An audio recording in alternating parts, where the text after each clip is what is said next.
Hello everyone, welcome back once again. मुझे realize हो रहा है कि I should quite often post videos and here I am with something that I have not done since I started my YouTube, like book reviews. Khalid Hosseini made me do it. Khalid Hosseini made me do book reviews. He made me talk about it. अब जब भी मैं Khalid Hosseini की कोई book पढ़ती हूँ, I always discuss these books with one of my friends. क्योंकि वैसा अगर मैं कोई book पढ़ती हूँ, just randomly अगर मैं discuss कर लूँ, but this man, this wonderful author, has given me the confidence and has given me that excitement to discuss these books.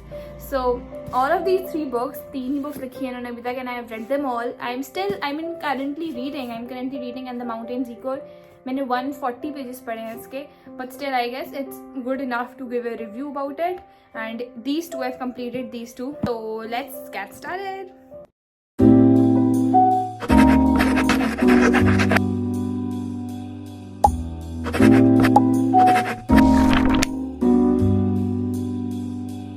पहले मैंने सोचा था मैं ऐसे स्टार्ट करूंगी जो बुक मुझे सबसे ज़्यादा अच्छी लगी हो, but no, we are starting it the opposite way.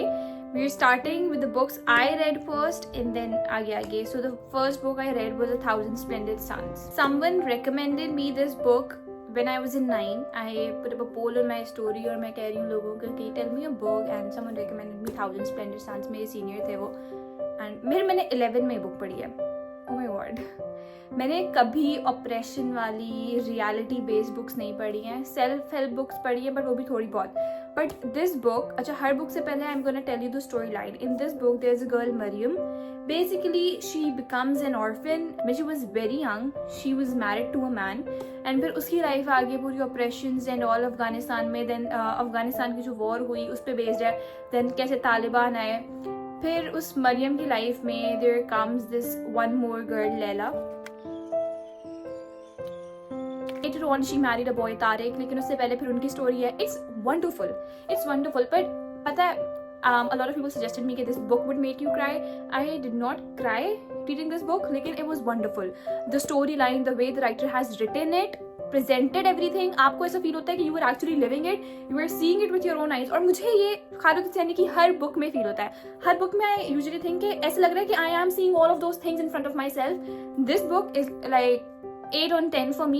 8 is like a huge number for reading a book, and I love Thousand Splendid Suns so much.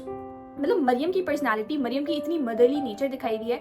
Even though she went through so much operations, बचपन से ही उसको as such parental happiness नहीं मिली, and then आगे जाके भी of course she had a very toxic kind of marriage और something, and then her surrounding became so much toxic. She was already given a girl to raise. तो वो मतलब, and still in the end ना, मतलब वो बिल्कुल ऐसे थी जैसे she is such a nice natured person.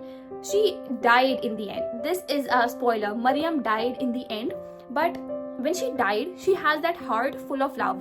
क्योंकि अगर किसी के साथ इतना सा कुछ बुरा होता है, mostly they had like hatred towards someone, but कोई hate नहीं, कुछ नहीं.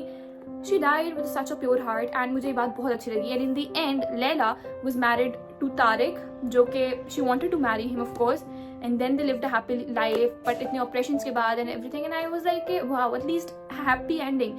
Khalid Hosseini has this strange way कि एक वो ना हैप्पी और सैड एंडिंग दोनों साथ साथ करते हैं हमेशा. हर बुक में उनका यही, और मुझे बिल्कुल अच्छी वाइब्स आ रही हैं. यही वाइब्स आ रही हैं मुझे एंड द माउंटेन्स इक्वल से भी, कि वो एक कैरेक्टर को मार देंगे और दूसरे को फिर एक अच्छी लाइफ दे देंगे.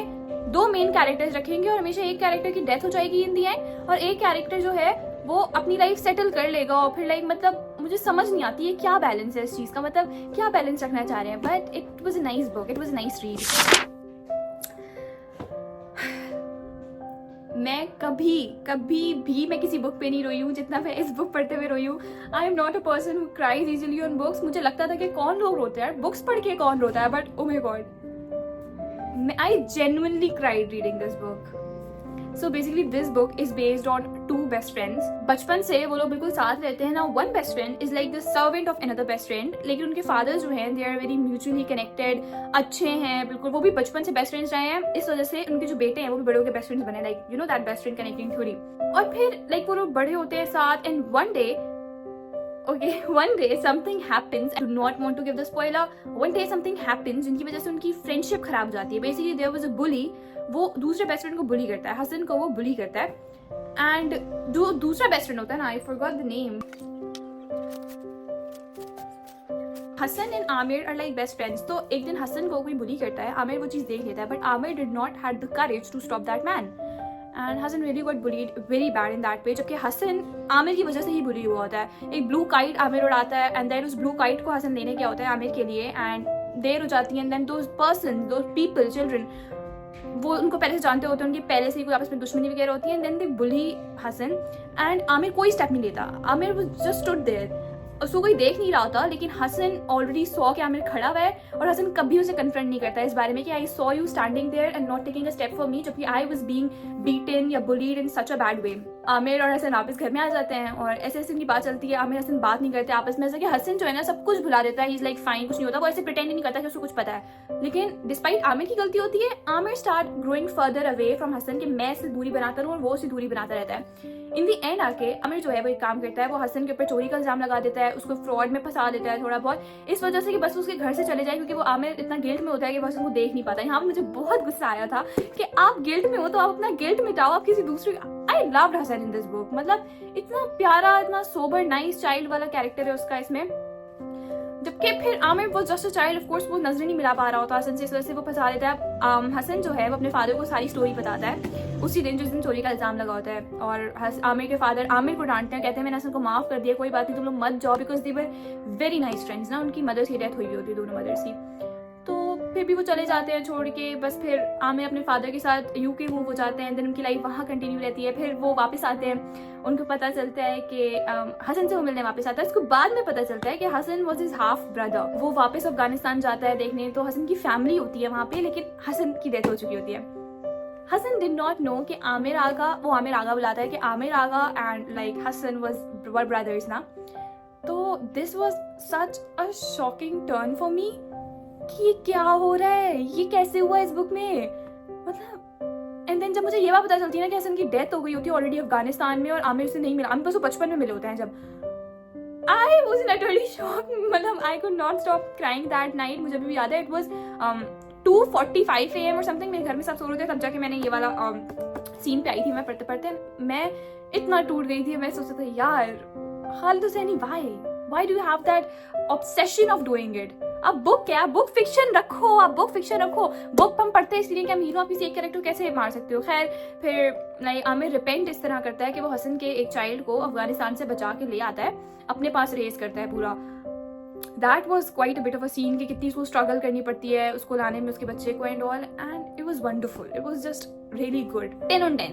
This book is 10 on 10 for me, like solid 10 on 10. Last but not the least, we have this And the Mountains Echoed. मैंने जब ये बुक स्टार्ट की थी, मुझे इससे पहले ही इतनी सारी रिकमेंडेशन आ गई थी कि इतनी घिचमिच बुक है, मत पढ़ो, बिल्कुल ही समझ नहीं आएगी. बहुत सारी स्टोरीज है, मैं सोचा नहीं यार पढ़ लूंगी.